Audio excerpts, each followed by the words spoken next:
أعوذ بالله السميع العليم من الشيطان اللعين الرجيم بسم الله الرحمن الرحيم الحمد لله رب العالمين الصلاة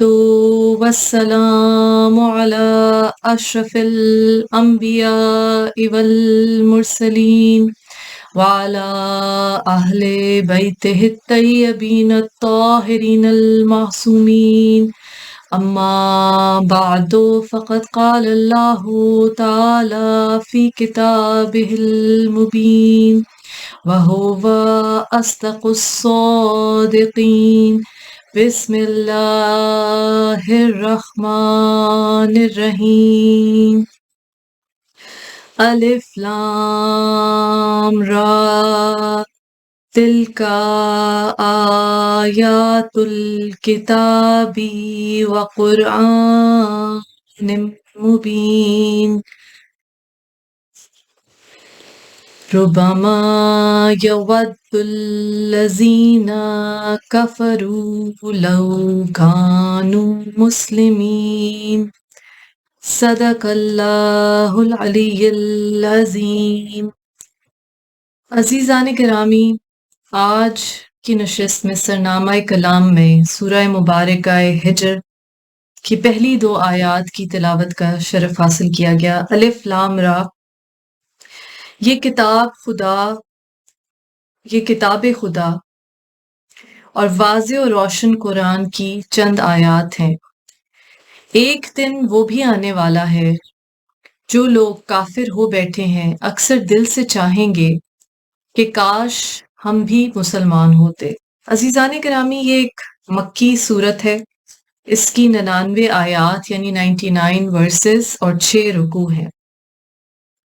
6 رکوع ہیں۔ اس سورہ مبارکہ میں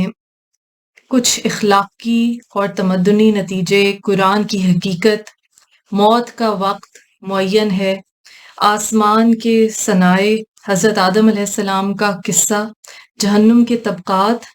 اہل بہشت کی صفات، حضرت ابراہیم علیہ السلام کے مہمان، قوم لوط کا قصہ، قوم شعیب کا قصہ، قوم صالح کا قصہ، مال کی بے وقتی اور مومنین کے لیے خدا ہر طرح سے کافی ہے۔ یہ کچھ اس کے خاص سبق ہیں جو ہمیں سورہ مبارکہ سے ملتے ہیں۔ سب سے پہلے ہم اس کا ترجمہ پڑھیں گے، اردو میں ترجمہ، اور اس کے بعد اس سے کچھ معنی کوشش کریں گے کہ ہمارے علم میں، ہماری ہدایت میں اس کے ذریعے اضافہ ہو۔ 2 آیات کی تلاوت کا ترجمہ آپ کے سامنے پیش کیا۔ تیسری ہے، اے رسول صلی اللہ علیہ وآلہ وسلم، انہیں ان کی حالت پر رہنے دو کہ کھا پی لیں اور دنیا کے چند روز چین کر لیں، اور ان کی تمنائیں انہیں کھیل تماشے میں لگائے رکھیں۔ عنقریب ہی اس کا نتیجہ انہیں معلوم ہو جائے گا، اور ہم نے کبھی کوئی بستی تباہ نہیں کی مگر یہ کہ اس کی تباہی کے لیے پہلے ہی سے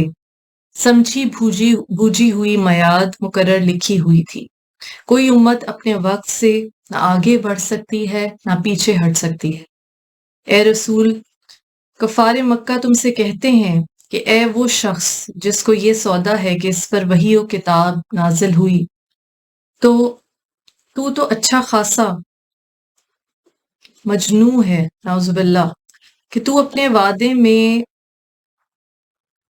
تو اگر اپنے دعوے میں سچا ہے تو فرشتوں کو ہمارے سامنے کیوں لا کھڑا نہیں کرتا؟ حالانکہ ہم فرشتوں کو کھلم کھلا بس عذاب کے ساتھ فیصلے ہی کے لیے بھیجا کرتے ہیں۔ اگر فرشتے نازل ہو جائیں تو پھر ان کو جان بچانے کی مہلت ہی نہ ملے۔ بے شک ہم نے قرآن نازل کیا اور ہم ہی تو اس کے نگہبان ہیں۔ اے رسول، ہم نے تم سے پہلے بھی اگلی امتوں میں اور بھی بہت سے رسول بھیجے، ان کی بھی یہی عادت تھی کہ ان کے پاس کوئی رسول نہ آیا مگر ان لوگوں نے اس کی ہنسی ضرور اڑائی۔ اب دیکھیے یہ آیت مبارکہ جس میں تیسری آیت میں کہ اے رسول انہیں ان کی حالت پہ رہنے دو کہ کھا پی لیں اور دنیا کے چند روز چین کر لیں، ان کی تمنائیں انہیں کھیل تماشے میں لگائے رکھیں۔ تو اس کی تفسیر میں یہاں بیان کیا گیا ہے کہ اسی وجہ سے مولائے کائنات علی ابن ابی طالب علیہ السلام خطیب منبر سلونی فرماتے ہیں کہ میں تمہاری نسبت دو چیزوں سے بہت ڈرتا ہوں، ایک تو نفسانی خواہشات کی پیروی سے کیونکہ یہ قلب کو بند کر دیتی ہے اور حق سے باز رکھتی ہے، اور دوسری آرزوؤں کی درازی کیونکہ یہ آخرت کو بھلا دیتی ہے۔ پھر جہاں پہ اس مقام میں کہا کہ جب یہ لوگ کفار مکہ رسول اللہ صلی اللہ علیہ وآلہ وسلم سے کہتے ہیں کہ اگر نعوذ باللہ یہ جو آپ بیان کر رہے ہیں یہ ایک نعوذ باللہ جنون کی کیفیت ہے کہ اگر آپ اپنے دعوے میں سچے ہیں تو فرشتوں کو سامنے کھڑا کریں، اور پھر اللہ تعالیٰ فرماتا ہے اگر فرشتے نازل ہو جائیں تو پھر ان کو جان بچانے کی مہلت بھی نہ ملے۔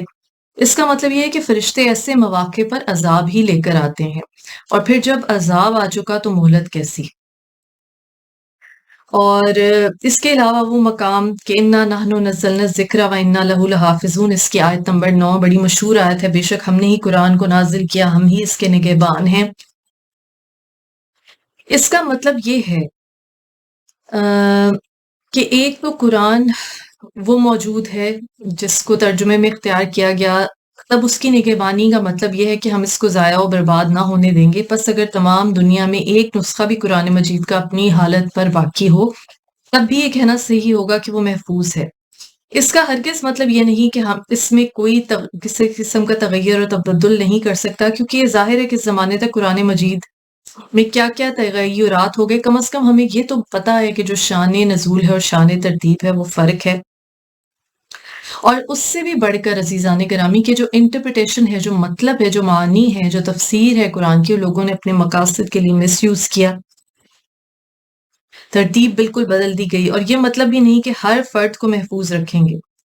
کیونکہ اس زمانے میں چھاپہ خانوں کی کثرت سے روزانہ سینکڑوں ہزاروں اوراق قرآن کے نعوذ باللہ برباد کیے جاتے ہیں۔ دوسرے ذکر سے مراد رسول اللہ صلی اللہ علیہ وآلہ وسلم ہے، یعنی تب مطلب یہ ہوگا کہ کفار کے شر سے خدا آپ صلی اللہ علیہ وآلہ وسلم کو محفوظ رکھے گا، اور اس لفظ ذکر سے خدا رسول اللہ صلی اللہ علیہ وآلہ وسلم کو ایک اور مقام پر بھی یاد کیا قرآن حکیم۔ عزیزان گرامی، جو ذکر ہے جیسے ہم نے پہلے بھی بات کی ہے، قرآن صامت ہے ایک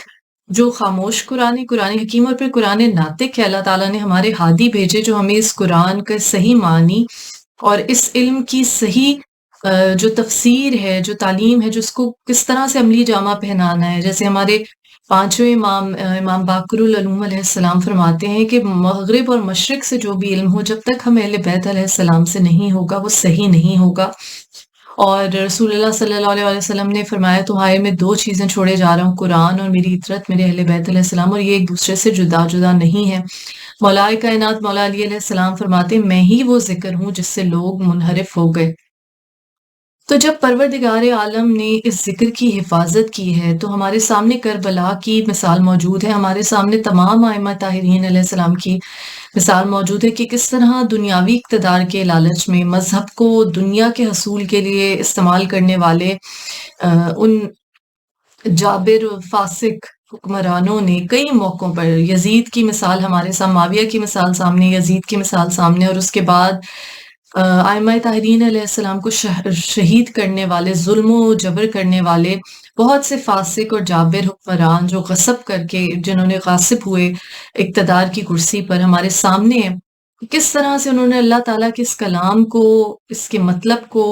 اپنے فائدے کے لیے استعمال کیا۔ تو اللہ تعالیٰ نے اپنی حجت جو امام ہے، ہادی ہے، وہ ہمارے لیے بھیجے قرآن ناطق جو بولتا قرآن ہے، تاکہ ہم صحیح معنوں میں اس قرآن کا معنی سمجھ سکیں۔ امام زمانہ علیہ السلام اللہ تعالیٰ کی حجت ہیں، اور اللہ تعالیٰ نے کہا کہ اگر یہ حجت نہ ہو تو کرۂ ارض جو زمین ہے وہ اہل زمین کو پھینک دے، اگل دے۔ تو یہ کل شیء احصیناہ فی امام مبین، سب ہر شے کا حصار امام مبین میں موجود ہے۔ اللہ تعالیٰ نے امامت کو اس ولایت کے سلسلے کو یہ ضمانت بنا کر بھیجا کہ ہادی موجود ہے، اللہ تعالیٰ کی طرف سے ہدایت ہے، اور یہ ہدایت صحیح معنوں میں قرآن سے تبھی اخذ کی جا سکتی ہے اگر اہل بیت علیہ السلام کے بتائے ہوئے علم کے مطابق چلا جائے۔ آیت نمبر 10 کا ترجمہ: اسی طرح گمراہی کو ان گناہ گاروں کے دل میں ڈال دیتے ہیں، یہ کفار اس قرآن پر ایمان نہ لائیں گے، اور یہ کچھ انوکھی بات نہیں، اگلوں کی روش بھی ایسے ہی رہی ہے کہ اگر ہم اپنی قدرت سے آسمان کا ایک دروازہ بھی کھول دیں اور یہ لوگ دن دہاڑے اس دروازے سے آسمان پر چڑھ بھی جائیں، تب بھی یہ یہی کہیں گے کہ ہو نہ ہو ہماری آنکھیں نظر بندی سے متوالی کر دی گئیں یا نہیں، تو ہم لوگوں پر جادو کیا گیا ہے، اور ہم نے ہی آسمان میں برج بنائے اور دیکھنے والوں کے واسطے ان کو ستاروں سے آراستہ کیا، اور ہر شیطان مردود کی آمد و رفت سے انہیں محفوظ رکھا، مگر جو شیطان چوری چھپے وہاں کسی کی بات پر کان لگائے تو شہاب کا دہکتا ہوا شعلہ اس کو آ لیتا ہے، اور زمین کو بھی ہم نے اپنی مخلوقات کے رہنے سہنے کو ہم نے ہی پھیلایا، اور اس میں میخ کی طرح پہاڑوں کے لنگر ڈال دیے، اور ہم نے اس میں ہر قسم کی مناسب چیز اگائی، اور ہم نے ہی تمہارے واسطے زندگی کے ساز و سامان بنا دیے، اور ان جانوروں کے لیے بھی جنہیں تم روزی نہیں دیتے، اور ہمارے ہاں تو ہر چیز کے بے شمار خزانے بھرے پڑے ہیں، اور ہم اس میں سے ایک جچی تلی مقدار بیچتے رہتے ہیں۔ 8واں آسمان، یہ جو ہے کہ ہمارے اگر آسمان کے دروازے کھول دیے جائیں تو یہ بھی یہی کہیں گے کہ ہو نہ ہو ہماری آنکھوں نظر بندی سے متوالی کر دی گئی ہیں۔ عزیزان گرامی، لقالو انما سکرت ابصارنا بل نحن قوم مسحرون، کہ اس کا ایک ترجمہ، ایک تفسیر یوں بھی بیان کی جاتی ہے کہ جب آسمان کے دروازے کھولے جائیں گے تو انسان کہے گا کہ ہماری آنکھوں پہ ایک سحر طاری ہو گیا، نشہ چھا گیا، اور جو پہلا شخص جو خلا میں گیا، ایک رشن، اس نے بھی یہی الفاظ استعمال کیے۔ جب پہلی دفعہ وہ خلا میں گیا تو اس نے کہا کہ ایسے لگتا ہے آسمان میری آنکھوں پہ کوئی نشہ چھا گیا ہے۔ 8واں آسمان، اس کی تفسیر میں یہاں لکھا گیا ہے، یہ فرمان علی رحمۃ اللہ علیہ کے قرآن کی جو ترجمہ اور تفسیر ہے، کہ 8واں آسمان جیسے شریعت میں کرسی بھی کہتے ہیں کہ اس کی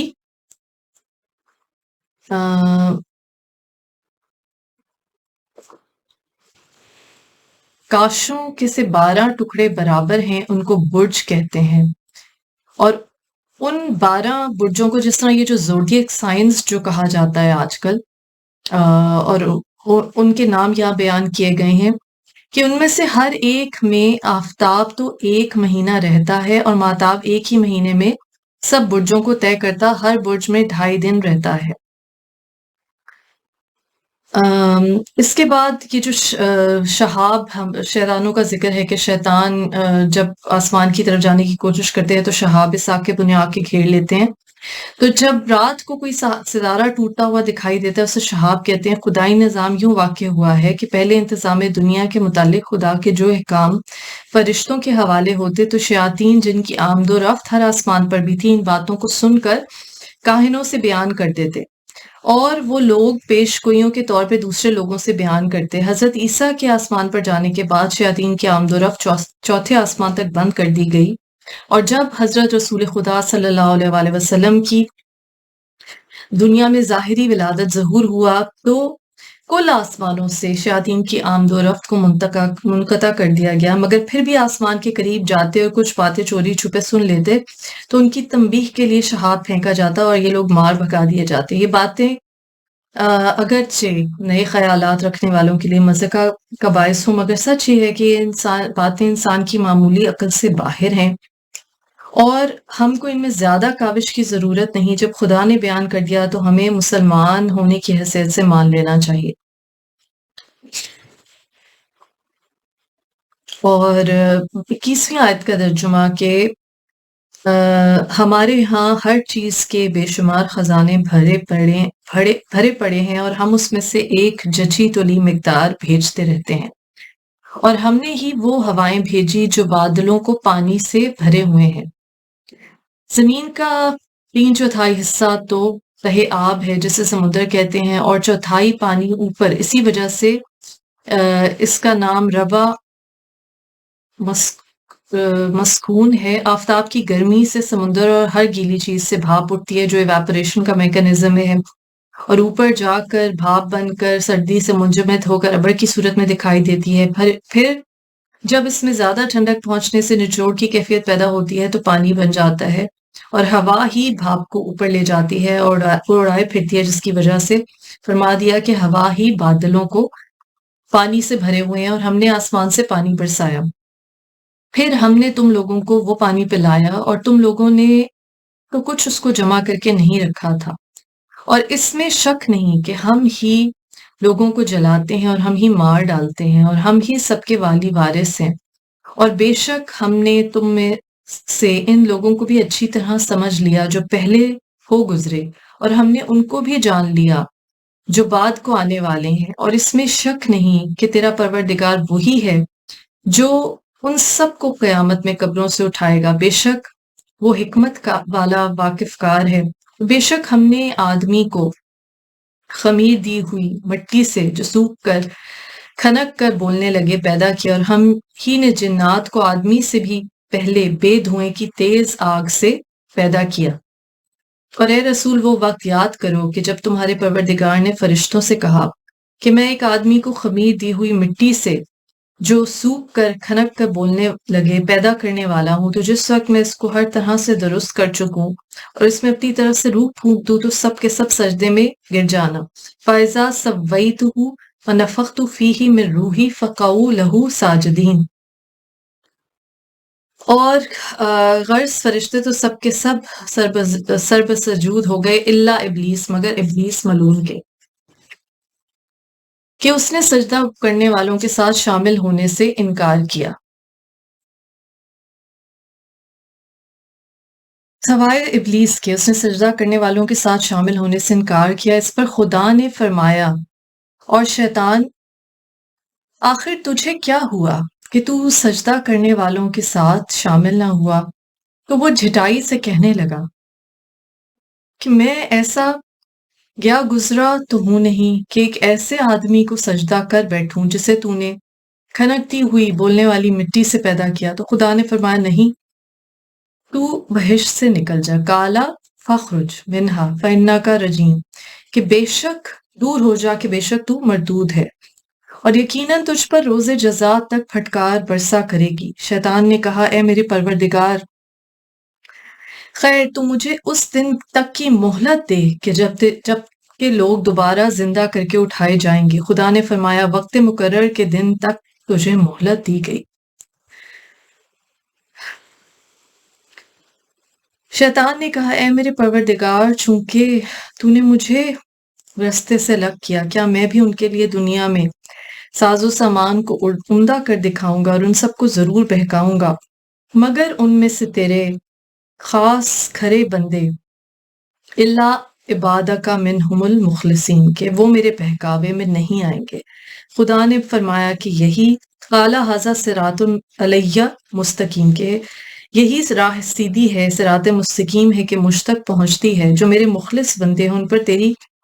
ان پر تجھے کسی طرح کی حکومت نہ ہوگی، مگر ہاں گمراہوں میں سے جو تیری پیروی کرے۔ اس سے بھی صاف طور پہ واضح رجت کا ثبوت معلوم ہوتا ہے کہ کیونکہ شیطان کے سوال پر کہ مجھے قیامت تک مہلت دے، خدا نے کہا ہاں نہیں فرمایا، بلکہ کہا کہ تجھے ایک خاص وقت تک مہلت دی گئی ہے۔ اگر قیامت تک مہلت دینا منظور ہوتا تو صرف اچھا یا ہاں یا نہ کہنا کافی ہوتا۔ اس کی تفسیر پہ مختلف علماء نے بحث کی ہے۔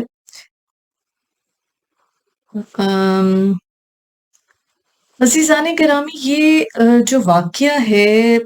جس کو ہم حضرت آدم علیہ السلام ابلیس کا واقعہ، ہم نے بہت مجالس میں اس پہ بات کی۔ اس کو اللہ تعالیٰ کی طرف سے ایک بہت بڑا سبق ہے کہ ایک تو تکبر، رسول اللہ صلی اللہ علیہ وسلم نے فرمایا کہ جس کے دل میں رائی کے برابر دانے کے برابر بھی تکبر ہوگا وہ جنت کی بہشت کی خوشبو بھی نہیں سونگھ سکے گا۔ مطلب یہاں پہ عبادت صرف کرائٹیریا نہیں ہے کہ اگر ہم ابلیس کو دیکھیں تو روایات میں ہے کہ اس نے کئی ہزار سال تک عبادت کی، اتنی عبادت کی کہ وہ جن سے فرشتوں کے لیول تک پروموٹ ہو گیا۔ لیکن جب اللہ تعالیٰ نے آدم علیہ السلام کو بنایا اور کہا کہ میں جب اپنی روح پھونکوں نفخت فیہ من روحی فقعوا لہ ساجدین، تو فوراً سجدے میں گر جانا، تو اس وقت سب لوگ سجدے میں گر گئے الا ابلیس، سوائے ابلیس کے۔ اور اس بات پہ، اس حکم عدولی پہ کہ اللہ تعالیٰ نے جس کو چنا، اللہ تعالیٰ نے کہا کہ اس کو سجدہ کرو، اب ابلیس نے یہ نہیں کہا کہ میں غیر اللہ میں اللہ تعالیٰ تجھے سجدہ نہیں کروں گا، بلکہ یہ کہا کہ میں غیر اللہ کو سجدہ نہیں کروں گا۔ تو اس پہ کہا گیا کہ طاعتی ما اریدو لا ما تریدو، اس طرح اطاعت کرو جیسے میں چاہتا ہوں، نہ کہ جیسے تم چاہتے ہو۔ اور یہاں جب وہ مہلت مانگ رہا ہے کہ میں بہکاؤں گا، صراط مستقیم سے ہٹاؤں گا، تو پھر اللہ تعالیٰ نے کہا کہ تجھے ایک معلوم وقت تک مہلت دی گئی، اور کہا کہ لَأَغْوَيْتُهُمْ لَأُغْوِيَنَّهُمْ أَجْمَعِينَ، اور میں سب کو ضرور بہکاؤں گا، اغوا کر لوں گا، اغوینہم، اغوا کر لوں گا نا۔ اور کہا کہ جو اللہ عبادک منہم المخلصین، کہ سوائے تیرے جو مخلص بندے ہیں، اور کہا قالا ھذا صراط علیہ مستقیم، کہ میرے مخلص بندوں پہ ہاں تجھے کسی قسم کی حکومت نہیں ہوگی، مگر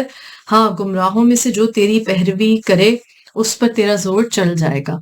اور کہا ہاں یہ بھی یاد رہے کہ ان سب کے واسطے آخری وعدہ بس جہنم ہے، جس کے 7 دروازے ہوں گے، اور ہر دروازے میں جانے کے لیے ان گمراہوں کی الگ الگ ٹولیاں ہوں گی، اور پرہیزگار تو بہشت کے باغوں اور چشموں میں یقیناً ہوں گے ہی۔ داخلے کے وقت فرشتے کہیں گے ادخلوہا بسلام آمنین، کہ انہیں سلامتی اطمینان سے چلے چلو، اور دنیا کی تکلیفوں سے جو کچھ ان کے دل میں رنج تھا اس کو بھی ہم نکال دیں گے، اور یہ باہم ایک دوسرے کے سامنے آمنے سامنے تختوں پر اس طرح بیٹھے ہوں گے جیسے بھائی بھائی، ان کو بہشت میں تکلیف چھوئے گی بھی نہیں اور نہ کبھی اس میں سے نکالے جائیں گے۔ اے رسول صلی اللہ علیہ وآلہ وسلم، میرے بندوں کو آگاہ کر دو کہ بے شک میں بڑا بخشنے والا مہربان ہوں، انی انا الغفور الرحیم، مگر ساتھ ہی اس کے ساتھ یہ بھی یاد رہے کہ بے شک میرا عذاب بھی بڑا دردناک عذاب ہے۔ اور ان کو ابراہیم علیہ السلام کے مہمان کا حال سنا دو کہ جب یہ ابراہیم کے پاس آئے تو پہلے انہوں نے سلام کیا، ابراہیم نے جواب سلام کے بعد کہا کہ ہم کو تو تم سے ڈر معلوم ہوتا ہے۔ انہوں نے کہا آپ مطلق خوف نہ کیجئے، کیونکہ ہم تو آپ کو ایک دانہ اوبینا فرزند کے پیدائش کی خوشخبری دیتے ہیں۔ ابراہیم نے کہا بیٹے کے ہونے کی کیا مجھے خوشخبری دیتے ہو جب مجھ پر بڑھاپا چھا گیا، تو پھر اب کیا خوشخبری دیتے ہو؟ فرشتے بولے ہم نے آپ کو بالکل ٹھیک خوشخبری دی ہے، تو آپ بارگاہ خداوندی سے نا امید نہ ہو۔ ابراہیم نے کہا گمراہوں کے سوا اور کون ہے جو اپنے پروردگار کی رحمت سے نا امید ہو؟ مطلب یہ کہ میں خدا کی رحمت سے نا امید نہیں ہوں، بلکہ بڑھاپے کی وجہ سے تعجب ہوتا ہے۔ پھر ابراہیم علیہ السلام نے کہا اے خدا کے بھیجے ہوئے فرشتوں، تمہیں آخر کیا مہم درپیش ہے؟ انہوں نے کہا ہم تو ایک گناہ گار قوم کی طرف عذاب نازل کرنے کے لیے بھیجے گئے ہیں، مگر لوط کے لڑکے بالے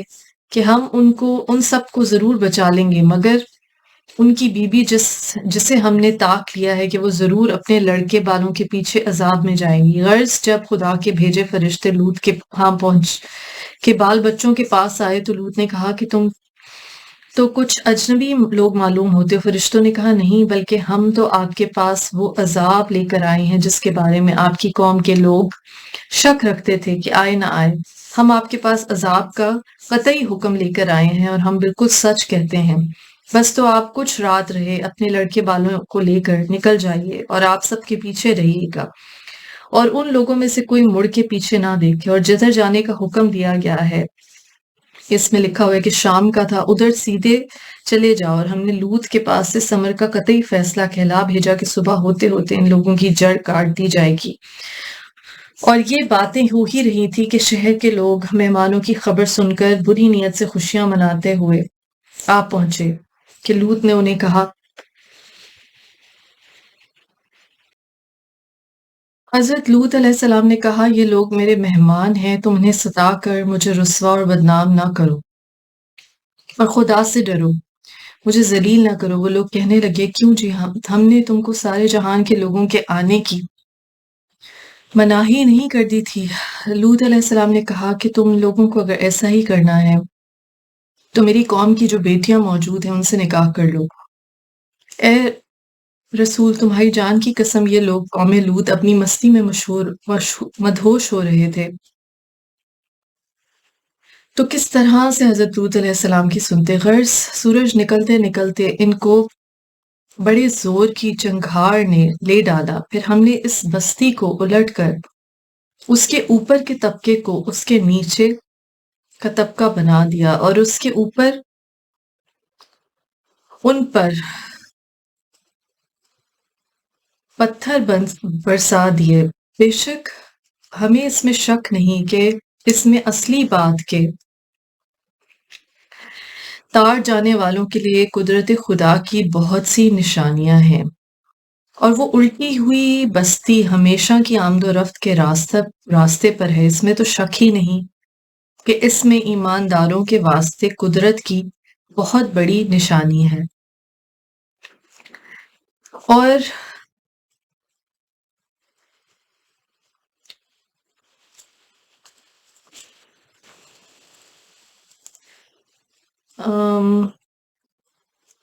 یہ کہ یہ رہنے والے قوم شعیب قوم لوط کی طرح بڑے سرکش تھے،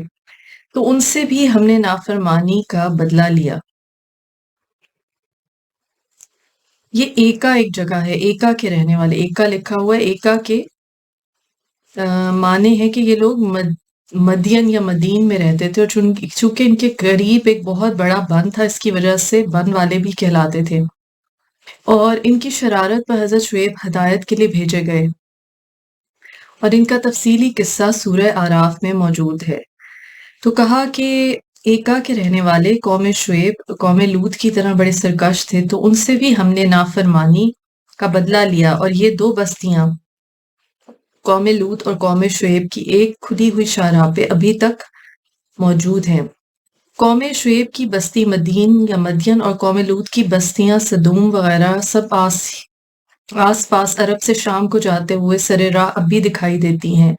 اگرچہ وہ تباہ ہو گئی ہیں، مگر ان کے نشانات باقی ہیں. اور اسی طرح حجر کے رہنے والوں، حجر اسی بستی کا نام ہے جس میں حضرت صالح کی قوم سمود رہتی تھی، مدینہ اور شام کے درمیان واقع ہے. ان کا قصہ بھی سورہ ہود میں تفصیل کے ساتھ بیان کیا گیا. اسی طرح حجر کے رہنے والوں قوم صالح نے بھی پیغمبروں کو جھٹلایا، اور باوجود کہ ہم نے انہیں اپنی نشانیاں دی، اس پر بھی یہ لوگ روح گردانی کرتے رہے اور بہت دل جمعی سے پہاڑوں کو تراش کے گھر بناتے رہے. آخر ان کو صبح ہوتے ہی ایک بہت زور کی چنگھاڑ نے لے ڈالا. پھر جو کچھ وہ اپنی حفاظت کی تدبیریں کیا کرتے تھے، عذاب خدا سے بچانے میں کچھ بھی کام نہ آئی.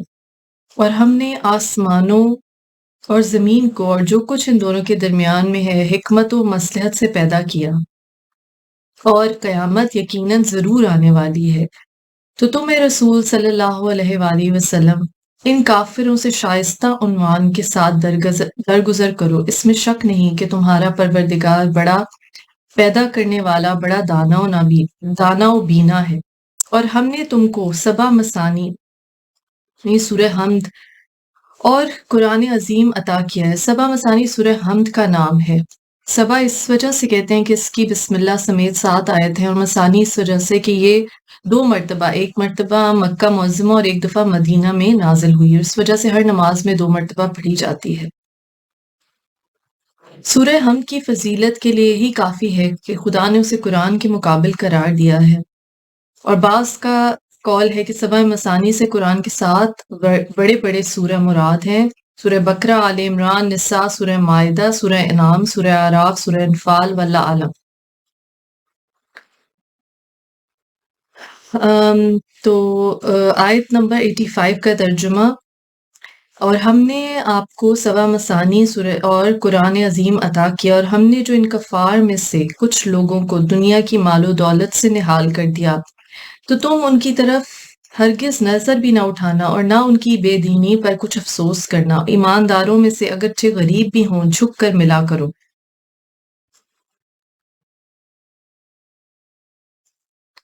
اور کہہ دو کہ میں تو عذاب خدا سے صریحی طور سے ڈرانے والا ہوں. اے رسول، ہم ان کفار پر اس طرح عذاب نازل کریں گے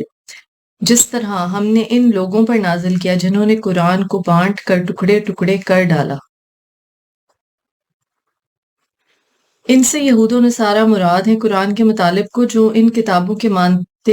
مطابق مانتے تھے اور جو مخالف تھے انہیں نہیں مانتے تھے۔ جنہوں نے قرآن کو بانٹ کر ٹکڑے ٹکڑے کر ڈالا، بعض کو مانا بعض کو نہیں۔ تو اے رسول، تمہارے پروردگار کی قسم، ہم ان سے جو کچھ یہ دنیا میں کیا کرتے تھے بہت سختی سے ضرور باز پرس کریں گے۔ بس جس کا تمہیں حکم دیا گیا ہے اسے واضح کر کے سنا دو اور مشرکین کی طرف سے منہ پھیر لو۔ جو لوگ تمہاری ہنسی اڑاتے ہیں اور خدا کے ساتھ دوسرے پروردگار کو شریک ٹھہراتے ہیں، ہم تمہاری طرف سے ان کے لیے کافی ہیں، تو عنقریب ہی انہیں معلوم ہو جائے گا۔ تم جو ان کفار و منافقین کی باتوں سے دل تنگ ہوتے ہو، ہم اس کو ضرور جانتے ہیں، تو تم اپنے پروردگار کی حمد و ثنا سے اس کی تسبیح کرو، اس کی بارگاہ میں سجدہ کرنے والوں میں سے ہو جاؤ جب تک تمہارے پاس موت آئے، اپنے پروردگار کی عبادت میں لگے رہو۔ عزیزان گرامی، اس سے اگلا سورہ نحل ہے جو مکہ میں نازل ہوا۔ اس کی 128 آیات اور 16 رکوع ہیں۔ آج کی نشست کے لیے بس اتنا ہی۔ پروردگار ہم اس قرآن کو پڑھنے میں، اس کے ترجمے کو پڑھنے میں، سمجھنے میں ہم سے جو کوتاہی، جو غلطی ہو گئی اس کے لیے ہمیں معاف کر دے۔ جو ویل ورس نہیں ہے عربی میں یا قرآن کی تعلیم میں اور وہ یہ سمجھتے ہچکچاتے ہیں کہ یہ ہمارے لیے نہیں ہے، لیکن اللہ تعالیٰ نے اس چیز کا ثواب رکھا ہے، اس کوشش کا، کاوش کا ثواب رکھا ہے، اور اللہ تعالیٰ ہمارے علم میں اضافہ فرمائے۔ رب زدنی علما۔ جو طالب علم کے حصول میں مصروف ہیں، امتحانوں میں ہیں، اللہ تعالیٰ ان کو کامیابی عطا فرما، دین و دنیا کی تعلیم میں، دین و دنیا کی سرخروئی ہماری اولاد اور آنے والی نسلوں کو عطا فرما۔ جو بیمار ہیں، بیمار کربلا کے صدقے میں انہیں شفائے کلی عطا فرما۔ یا اللہ جو اپنے گھر کے خواہاں ہیں انہیں وہ گھر دے جو مجلس شبیر کے لیے ہو۔ یا اللہ رزق میں آسانی پیدا کر۔ تو نے کہا جو شہید ہیں انہیں مردہ نہ سمجھو، وہ زندہ ہیں، میری جناب سے رزق پاتے ہیں، اس رزق کے حسن کے صدقے میں ہمارے رزق میں اضافہ فرما۔ یا اللہ ہماری اولاد کے دلوں میں اہل بیت کی محبت اور رسول اللہ صلی اللہ علیہ وآلہ وسلم کے قول کے مطابق کہ قتل حسین سے مومنوں کے دلوں میں وہ حرارت پیدا ہوگی جو قیامت تک ٹھنڈی نہیں ہوگی۔ ہمارے اور ہمارے آنے والی نسلوں کے دلوں میں اس حرارت کو قائم رکھ۔ یا اللہ ہمیں کوئی غم نہ دے سوائے ہمیں شبیر، اور شبیر کا غم بانٹ رہا ہے تو ادھر دے۔ جو مرحومین اس دنیا سے چلے گئے، یا اللہ انہیں اپنی رحمت کے سائے میں لے لے، ان کے درجات بلند کر۔ لعنت اللہ علی قوم الظالمین۔ اللہم صلی علی محمد وآل محمد وعجل فرجہم۔